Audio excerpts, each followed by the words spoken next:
the 1996 NBA draft, 12 players were taken before Kobe Bryant. Some of these guys absolutely had real careers. Some were solid players. Some became stars, and some are only remembered now because Kobe came after them.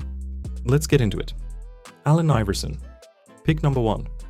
The first player drafted before Kobe was Allen Iverson, and this is the one pick nobody really apologizes for. Iverson went number 1 overall to Philadelphia, and honestly, he earned that spot. He was an electric Georgetown star, he won Rookie of the Year, made 11 All-Star teams, won 4 scoring titles, made 7 All-NBA teams, and ended up in the Hall of Fame. Basketball Reference lists his NBA career length at 14 years, and by almost any normal standard, that is a huge success. Why was he drafted before Kobe? Because Iverson looked like the safer superstar bet right away. He had already done it at a major college program. He was one of the most explosive guards anyone had seen, and he looked ready to become a franchise centerpiece immediately. Kobe may have had the higher long-term ceiling, but Iverson was a proven college star, and Bryant was still a high school mystery to a lot of front offices. What happened after is that Iverson absolutely justified being taken first, even if Kobe eventually had the bigger career. If you draft a Hall of Famer who wins MVP and becomes one of the most iconic guards ever, that is not a flop, that is a successful pick. Kobe just happened to become even greater. Marcus Camby, pick number 2. Second was Marcus Camby, and this one also made a lot of sense at the time. Camby came out of UMass as one of the best big men in the country. He was the Atlantic 10 Player of the Year in 1996, and in the NBA he lasted 17 seasons. He won Defensive Player of the Year in 2006 to 2007, made 4 All-Defensive teams, led the league in blocks multiple times, and carved out a long career as one of the better defensive centers of his era. Why was he drafted before Kobe? Because teams loved size, rim protection, and polished college production. A high-level college big usually felt like a safer bet than a teenage shooting guard coming straight out of high school, especially in the mid-1990s when front offices were still much more conservative about that kind of gamble. Was Camby a success or a flop? Definitely a success. Not on Kobe's level, obviously, but if you get 17 years, elite defense, a Defensive Player of the Year award, and a long run as a valuable starting big, that is a very good NBA career. This is another example where Kobe being better later does not automatically make the earlier pick bad. Shareef Abdur-Rahim, pick number 3 third was Shareef Abdur-Rahim, one of the most forgotten, very good players from that era. Shareef came into the league as a gifted scoring forward and made an immediate impact for the expansion Vancouver Grizzlies. The search result summary for his career shows he played from 1996 to 2008, made an All-Star team, and was All-Rookie First Team. It also notes that he averaged 18.7 points as a rookie and quickly became Vancouver's centerpiece. Why did he go before Kobe? Because he looked like a polished scoring forward with size, and he had just been Pac-10 Player of the Year at Cal. In other words, he checked the boxes teams trusted back then. A major college production, an NBA-ready body, and a clearer projection than a teenage guard who had not played college basketball. What happened in his NBA career is kind of interesting. He put up numbers, he got 1 All-Star selection, and he was genuinely talented, but he never became the franchise-changing player people hoped for. So was he a flop? I would say no, he was too productive for that, but he also was not a true superstar. He was more of a good player who got drafted in a class where good starts to look a lot worse when Kobe, Nash, Ray Allen, and others are sitting around you. Stephon Marbury, pick number 4. Fourth was Stephon Marbury, another pick that was completely understandable at the time. Marbury was an elite high school player, then a star at Georgia Tech, and in the NBA he put together a 13-year career. He made 2 All-Star teams, 2 All-NBA third teams, and averaged 19.3 points and 7.6 assists per game in his NBA career. Why was he drafted before Kobe? Because he looked like a safer lead guard prospect. He had the New York pedigree, the college production, the quickness, the handle, and the kind of immediate star aura teams could sell right away. With Kobe, franchises had to dream more. With Marbury, they could point to real college tape and say, this guy's already almost there. What happened after is that Marbury had a good NBA career, but not the all-time great one people once imagined. He was talented enough to be an all-star, But his NBA run also got messy, especially later. So this pick is not a flop, but it is also not a home run. Marbury was successful enough to justify going high, just nowhere near the level Kobe eventually reached. Ray Allen, pick number 5. Fifth was Ray Allen, and this is probably the strongest non-Iverson case among the 12 players ahead of Kobe. Ray Allen ended up being a Hall of Famer, a 10-time All-Star, and an 18-year NBA player. He became one of the greatest shooters in league history and won championships with Boston and Miami. Basketball Reference's summary result also notes his Hall of Fame induction and 18-year career length. So why was he drafted before Kobe? Pretty simple. He was a high-level UConn star, already polished, mature, and easy to project. He was a safer bet than Kobe in 1996, and unlike some others on this list, he actually lived up to being a top 5 pick. Was his career successful? Absolutely. Ray Allen is one of the best shooting guards ever. This is another pick where history says Kobe should have gone higher, but that does not mean Ray Allen was some mistake. He had an outstanding career. Kobe just became Kobe. Antoine Walker, pick number 6. Sixth was Antoine Walker. Walker came out of Kentucky after helping the Wildcats win the 1996 NCAA title, and he entered the league with real hype. He ended up playing in the NBA from 1996 to 2008 and made 3 All-Star teams, made All-Rookie First Team, and won a championship with the 2006 Heat. The summary result on his page also notes he scored over 15,000 career points. Why did Boston take him before Kobe? Because Walker looked like a proven winner, a big-time college forward from a powerhouse program, and a player who could step into the league right away.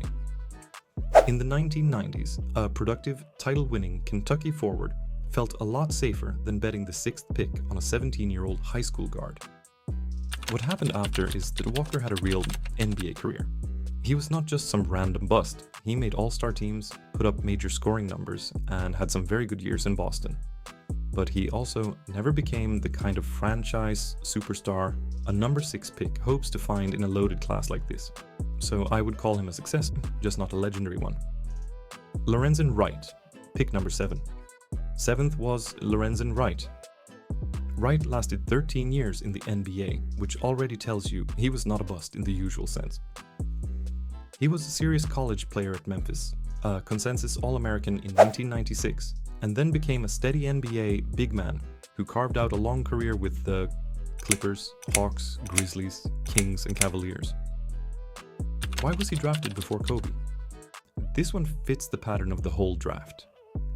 He was a big, productive college front-court player, and front offices were much more comfortable projecting that than they were projecting a high school guard.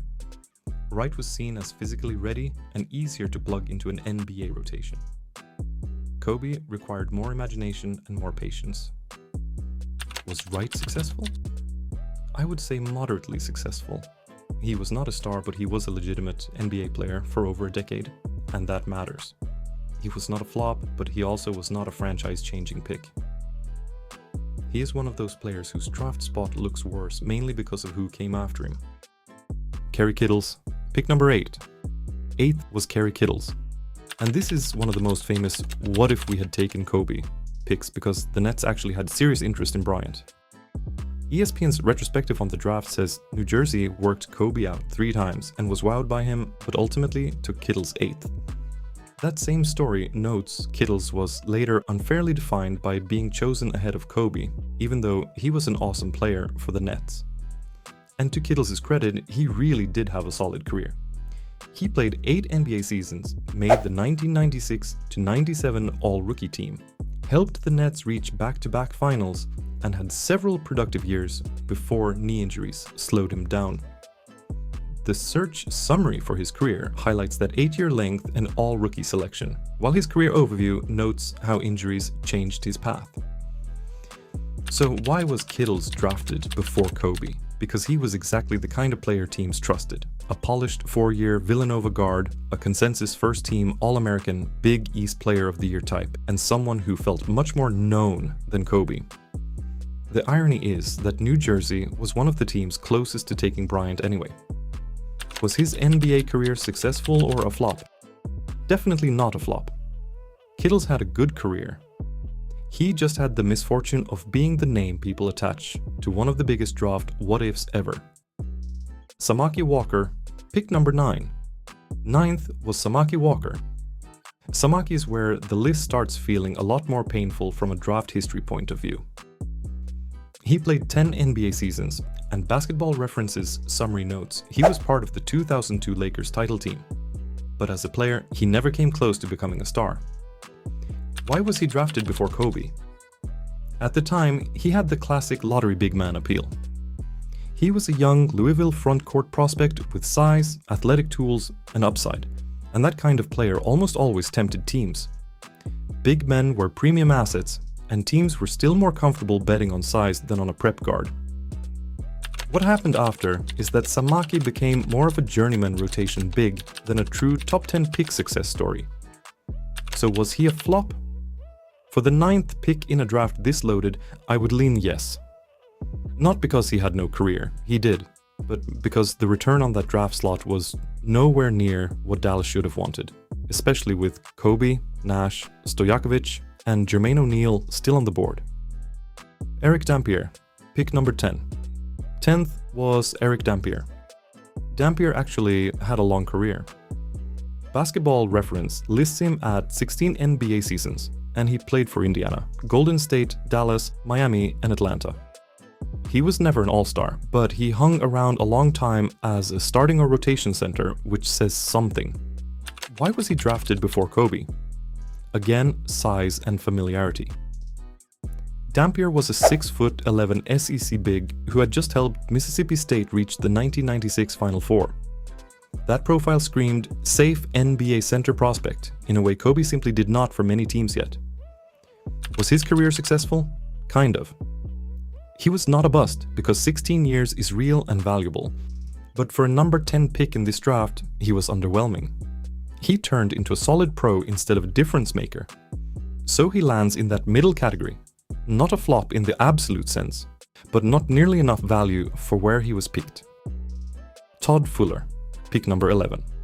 11th was Todd Fuller, and this is one of the hardest picks to defend in hindsight. Fuller lasted only 5 NBA seasons, according to Basketball Reference's summary. He was a decorated ACC player at NC State, but in the league, he never became more than a limited big man and was out of the NBA quickly. Why did Golden State draft him before Kobe? Because Fuller looked like a more traditional, more predictable prospect.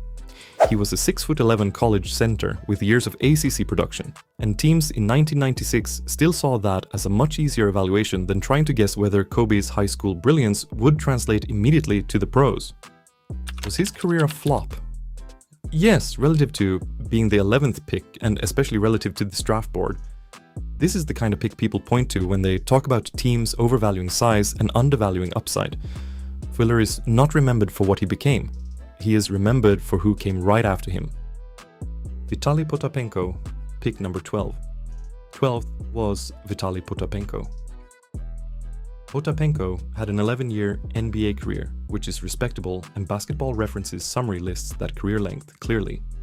He played for Cleveland, Boston, Seattle, and Sacramento, and his broader career summary shows that he settled in as a useful big rather than a star. Why was he drafted before Kobe? Same logic as many of the others. Potapenko was a much more conventional pick for the time. He was a strong, established big man from Wright State, and teams saw size plus maturity plus college production as lower risk than a teenage shooting guard. Was his career successful or a flop? I would call it a mild success in a vacuum, but a disappointment for the slot. He lasted a long time and had some good stretches, but he was not the kind of player you want at number 12 in one of the deepest drafts ever. He is another guy whose career looks much worse because Kobe was literally the next pick.